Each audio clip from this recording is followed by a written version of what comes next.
It's one of the biggest problems for new motorbike riders. You've passed your test, you want an affordable, cheap mode of transport, but you don't know which way to go. You also don't want to look like LeBron James on a mini moto. So what we've done is we've put a short list of used motorcycles together that won't break the bank and still give you a little bit of street cred. Because you have bought a bike to look cool, right? So up on the back, hold on, and let's take a ride through this together. So first on our list is the Honda Rebel. It's a great, cheap, affordable first bike, and here's the reasons why. New riders absolutely love this bike, and for a good reason. The Honda Rebel line was originally launched in 1985 with an older carbureted model that's long gone, but still a great bike. Since then, the Honda Rebel's changed not just cosmetically, but also gone from a carbureted model to a fuel-injected version now, which is a lot better on the fuel economy and also looks a lot better, a lot sharper edges and a lot cleaner cut bike. The Rebel's a great beginner bike. Not only does it look like a bigger bike than what it actually is, it's got a very low center of gravity. The seat height's pretty low, very, very easy to handle. The durability of the bike, low seat height and a low center of gravity makes it very, very good for a new rider. There's been some major cosmetic changes with it that made it look a lot fresher than the original version, and there's a few more engine options now with a 300 ABS, 500 and a 500 ABS model, as well as the 1100 for the more expert riders.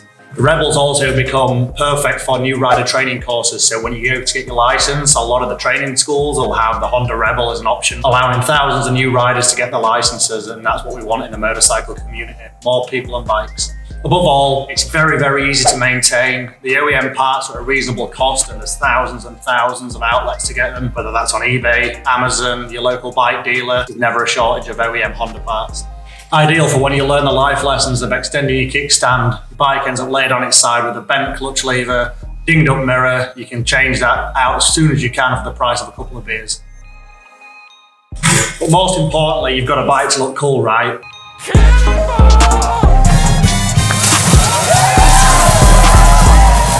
In the Honda Rebel, you're not going to look like an absolute amateur new rider. The bike looks reasonably cool and there's lots of upgrades that you can do. Box full of aftermarket add-on extras for you to customize the bike as much as you want to.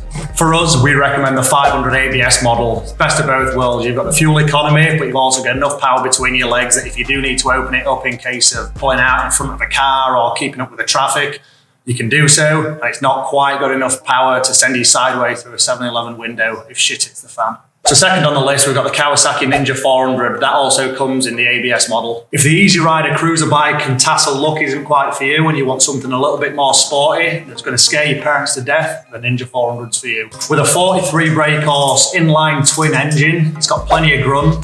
It might sound like a little bit of a lawnmower engine, but remember, power to weight's key. So if you've had a few too many mince pies at Christmas or you're blessed with big bones, this thing will get you from 0 to 60 in a stomping 4 seconds, which isn't bad to say it's a 400cc inline twin.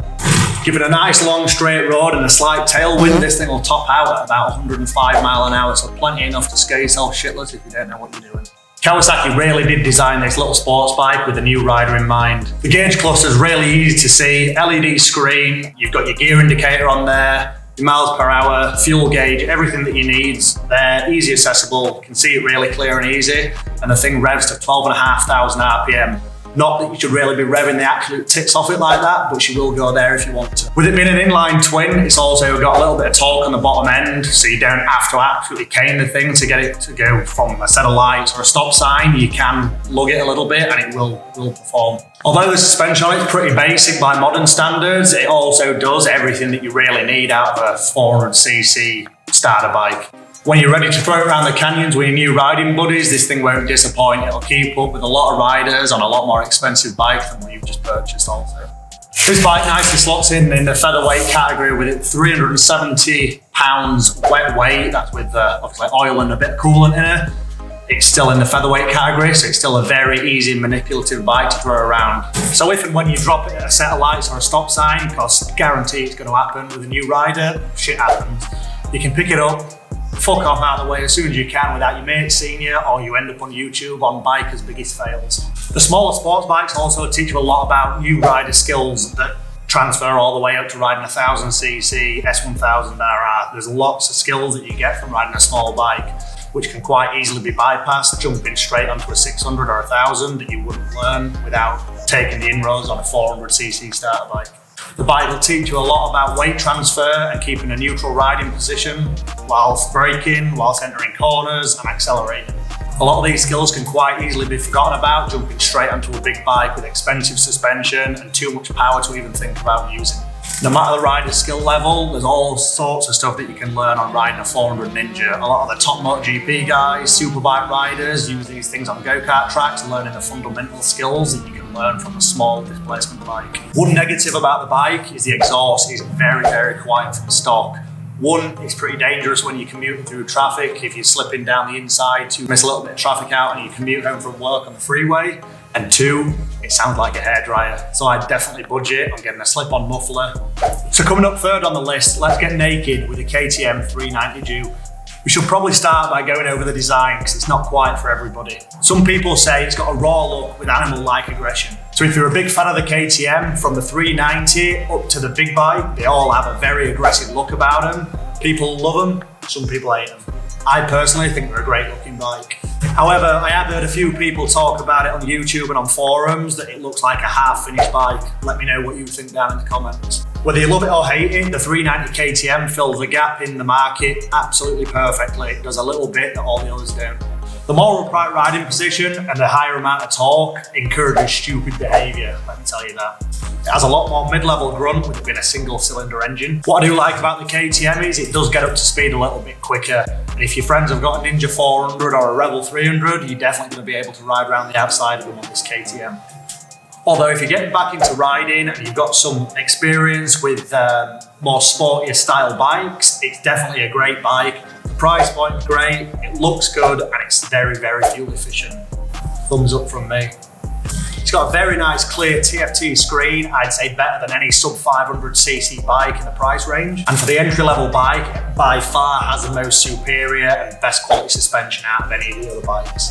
The stiffer suspension does give it a little bit more ride height, so rather than the 400 Ninja does sit into the stroke a little bit more, the 390 KTM sits higher in the stroke, which means if you're small, if you're 5'6", you might tiptoe a little bit on the bike.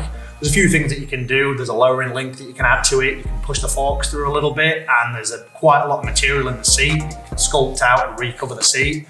So don't be put off by it. If you like the bike, if you like the aesthetics of it, and you want a little bit of performance, don't let a taller seat height put you off because there's changes that you can make to it. It has a very, very short 54-inch wheelbase, so throwing it from side to side, if you're confident, you get out in the canyons on this thing, you'd be surprised what it can do. There'll be guys out there on 600s, on R6s, Gixxer 600s, CBR 600s that are good rider on a 390 KTM could ride circles round. The thing's got plenty of power. Throw it from side to side, the brakes work, the suspension's nice and sporty and firm. I honestly think it's a great bike. But being a naked street bike, the wind protection is zero. So if you're commuting 50 or 60 miles on the freeway on it, this definitely is not the bike for you. After 2 weeks of driving to work on it, you'll be putting the thing straight on Craigslist. The most uncomfortable bike you can possibly commute on. If you own some wraparound sunglasses and some hiking poles and you want to stand out in front of your university friends, this bike is yours. It's not overflowing with power like the KTM 390, so you won't be worried about riding it and continually be worried about being in control of the thing. It's very, very easy and manageable power on the BMW. But you'll still feel right at home commuting on the freeway. It'll keep up at 60 to 75 mile an hour in traffic, not a problem, and accelerate to pass trucks, etc. without any problems whatsoever. The great wind protection from the fairings and the screen, it's a lot better than most options as far as the sub 500cc commuter bikes. If you're looking for a little bit of comfort while riding and commuting, the BMW is a good option. The extra weight of the adventure style fairings and the whole look of the bike does give it a little bit of extra weight compared to some of the others on the list, so the top speed isn't quite on par. If you're up for a little bit of off-roading, the BMW will handle it. Don't think you're doing Baja 1000, because if you hit any big jumps on it, you will definitely snap the thing in half. It's not a freestyle bike, nor is it an off-road desert racer, so don't even try it. Due to the adventure style and the little bit of extra weight, the suspension is a little bit plush, so you do get a little bit of a rocking horse effect on heavy braking acceleration. It squats a little bit on acceleration and will dive on heavy braking. The benefit is, if you're riding on shitty roads and there's a few potholes, it will soak it up a lot better than any of the other bikes on the list, and it will handle a little bit of off-road and ruts. For me, it's the best all-round bike. It doesn't do anything fantastic, but it does a little bit of everything on a budget. So we're giving you 4 different types of bikes that do lots of different things. That's our top 4. There are lots of different options. Personally, I think all of them do a little bit of everything differently. The 300 Rebel, the 500 Rebel, the Ninja 400, the KTM 390, as well as the BMW 310. You've got a little bit of everything in there. And don't get me wrong, the video is not persuasive enough to make you jump in feet first tomorrow and order a brand new bike, but it's give you a little insight onto the top 4 of what we think do a little bit of everything in the start bike category. Remember, your first bike, you're going to keep in your memory forever. Every single time you go to the bar with your biker friends, you're going to talk about your first bike. So make sure it's something that you keep in mind. It needs to be cool. You don't want to be embarrassed to ride it. You don't want your girlfriend laughing at you when you take off riding with your buddies. Make sure you like riding the bike, is what I'm saying. Very easy to jump in feet first and get something that's decent on fuel that you hate riding, you don't like the look of, you can't make it your own. Get something that you like. Thanks very much for watching the video. Hit the like, subscribe button and leave some comments below. What's your favorite bike? What was your first bike and what do you recommend? Leave them in the comments. Cheers guys.